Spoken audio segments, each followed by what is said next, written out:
You are alone, late at night, tuning through static on an old shortwave radio. Then a voice cuts through. A woman, calm, steady, almost robotic. 5, 1, 9, 2, 4.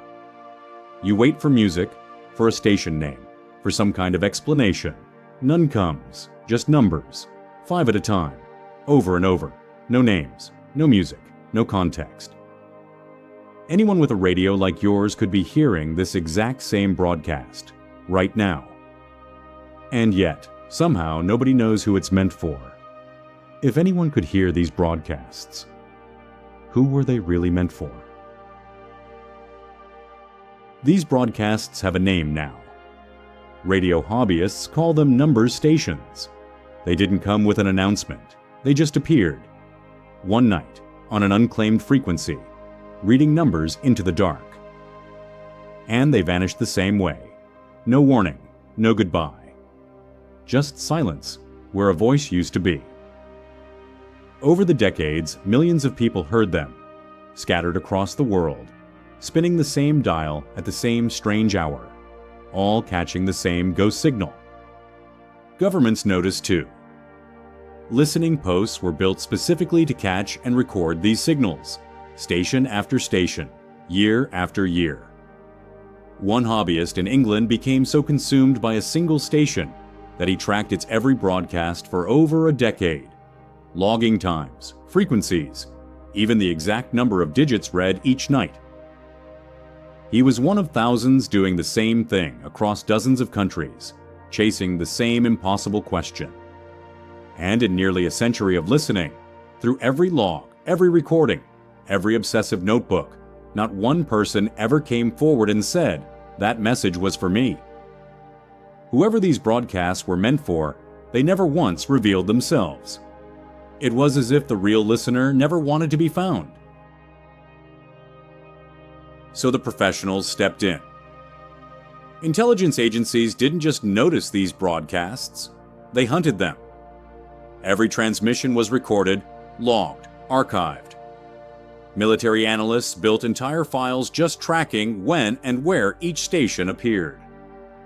Then came the cryptographers, the people whose entire careers were built on breaking the unbreakable, the people who had cracked German military ciphers, who had unraveled Soviet communications, who did this for a living and did it well. They sat down with these recordings, confident this was just another puzzle to solve. They failed. Not "it took time" failed. Not "we got there eventually" failed. Completely failed. Every attempt, every analyst, every agency. The numbers stayed numbers. No pattern, no structure, no way in. Codes get broken. That's the rule. Someone finds the flaw, the repetition, the crack in the system, eventually. But these broadcasts, sent openly for anyone on Earth to record, defeated every mind that tried to open them. How could a message be heard by millions, yet understood by almost no one?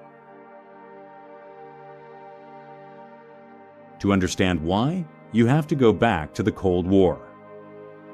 Two superpowers, locked in a decades-long standoff, neither one willing to fire the first shot. So instead, they fought a quieter war. One fought with spies. The Soviet Union called them illegals, agents living under false identities in enemy territory. A quiet neighbor, a photographer, a school teacher. Someone with an entirely invisible life until the moment they were needed. And that created a problem nobody could solve easily. How do you contact a secret agent without exposing them? A letter can be intercepted. A phone line can be tapped. A face-to-face meeting can be watched, followed, photographed. But a radio broadcast, sent openly across the airwaves? Anyone can hear it, which means everyone hears it, which means no single listener can ever be singled out as the real target. The spy just needed a radio, and one more object, a notebook. Here's the part almost nobody knows. Picture two identical copies. One stays in Moscow. The other travels in the spy's coat pocket, hidden, disposable, easy to burn. Each page holds a string of numbers, completely random, used exactly once, then destroyed forever. To read the message, you don't need to be a genius. You just need the matching page. Without it, the numbers are just numbers, truly random. There was never a pattern to find, because a pattern was never there to begin with. This is why every cryptographer failed. They weren't up against a clever code. They were up against pure mathematical randomness, solvable only by the one physical notebook that made it possible. 2 notebooks, thousands of miles apart, and an entire intelligence community, standing helpless in between. The broadcasts were never meant for millions. They were meant for one hidden listener. The Cold War ended in 1991. The spies went home. The listening posts stood down. The numbers stations did not. Some fell silent, right on schedule, like they were finally allowed to stop. Others are still transmitting. Tonight, right now, somewhere on the shortwave dial. One, nicknamed the Buzzer, has droned out from somewhere in Russia since the 1970s. It's still active.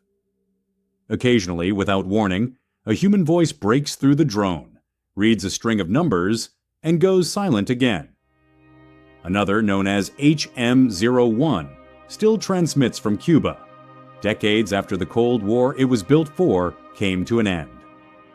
Nobody outside a small circle of officials knows why these stations are still on air. Are they forgotten machines nobody bothered to shut down? Or is someone, somewhere, still writing numbers into a notebook, still waiting for a signal only they can read? No one outside those rooms has ever said. Tonight, somewhere in the world, another string of numbers may already be crossing the airwaves. Anyone can hear it. But perhaps only one person knows it was meant for them.